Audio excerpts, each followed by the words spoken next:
Senhor presidente, senhoras e senhores deputados, hoje é o dia do professor. O que é o professor? Senão o agente que difunde o conhecimento para a sociedade. O que é o professor, senão o formador do caráter, da cidadania e, sobretudo, aquele que transmite conhecimento para toda a humanidade. Senhor presidente, é pelo conhecimento que o mundo avança. É pelo pensamento que nós inventamos o amanhã. É sobretudo por essa capacidade intelectual que o homem consegue evoluir econômica, social e intelectualmente. Ora, senhor presidente, o conhecimento é esse caminhar no escuro do desconhecido em busca de uma aurora de saber. O conhecimento é um processo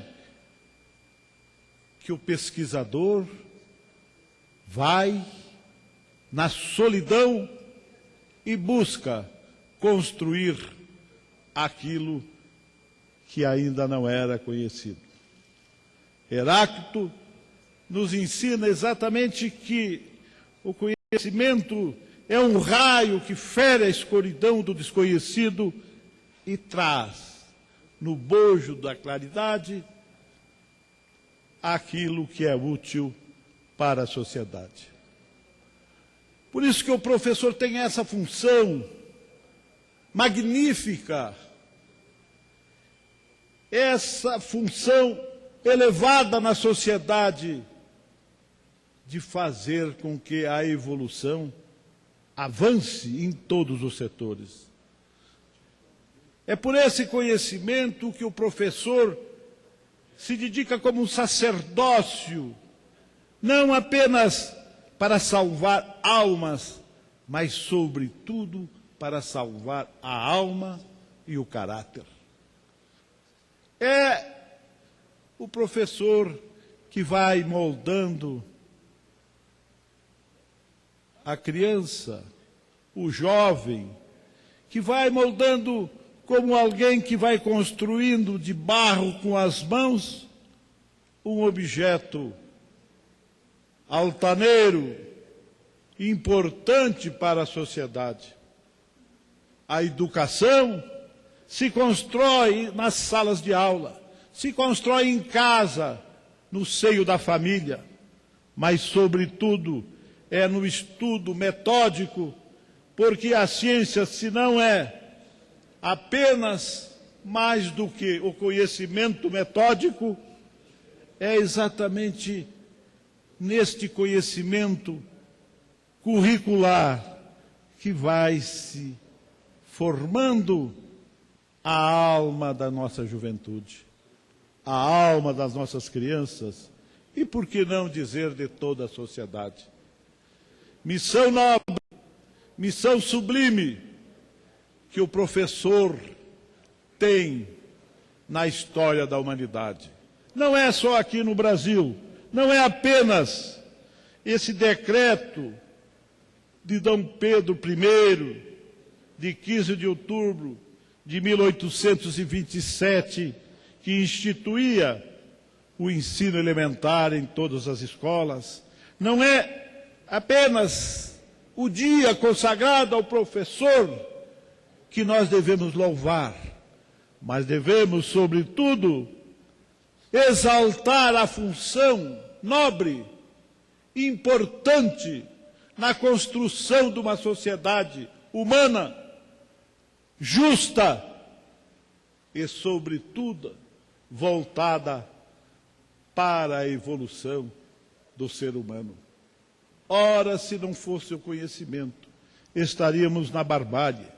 Ora, se não fosse o conhecimento difundido pelo professor, seria um conhecimento guardado nos baús, ou na memória de alguns, mas a socialização do conhecimento, a transferência do conhecimento, a universalização do conhecimento é que dá a grandeza ao próprio conhecimento.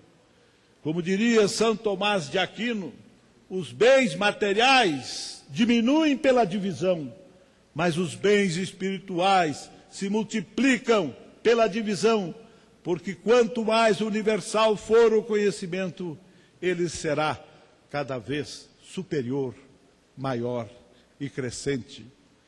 Por isso, eu não poderia deixar de registrar, e à margem desse registro, fazer algumas observações que me veem em mente daquilo que é a minha convicção a respeito do ensino, da educação e dessa missão importante que é o professor. Este difunde, este cria também o conhecimento, porque ninguém repete como uma máquina, mas a cada dia, a cada aula, se recria o conhecimento e se pode aumentar cada vez mais a amplitude dele.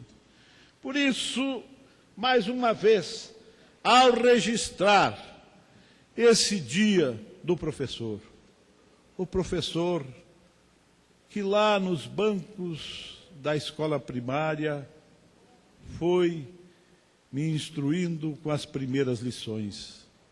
O professor mais rigoroso, que também me trouxe o conhecimento jurídico.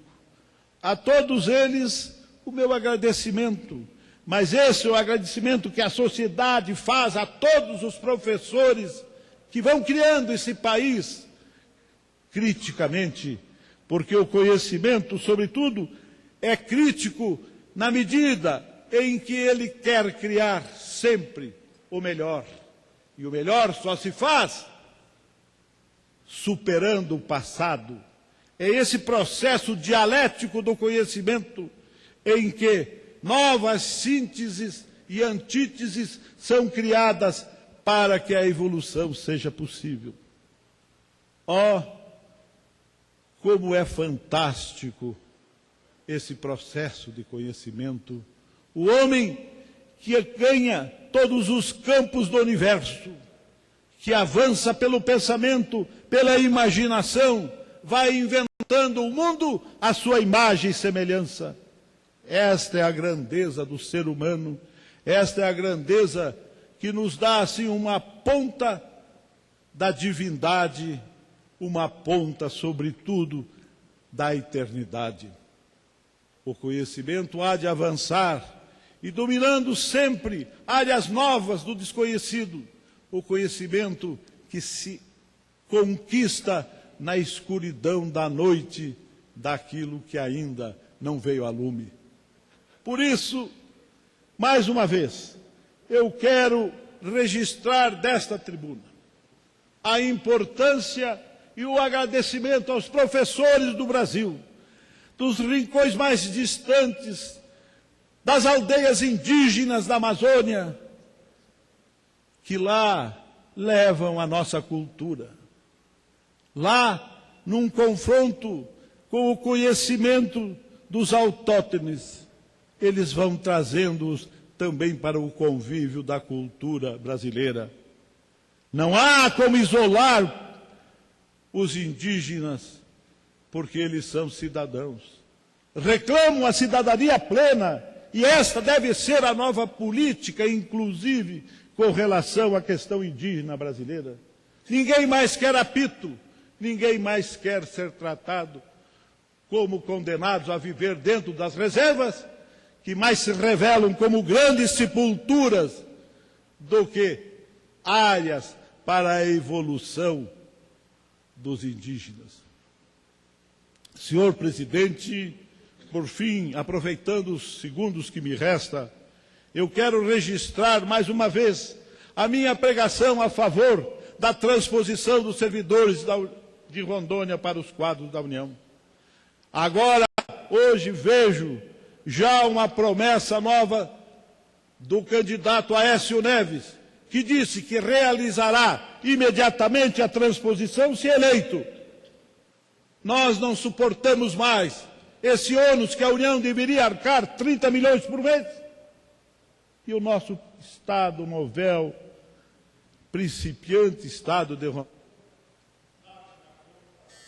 que é da União, a esperança surge, e a esperança de Rondônia é, sobretudo, que a União assuma a sua responsabilidade, o ônus estabelecido na Constituição. Não inventamos nada, está escrito. Ou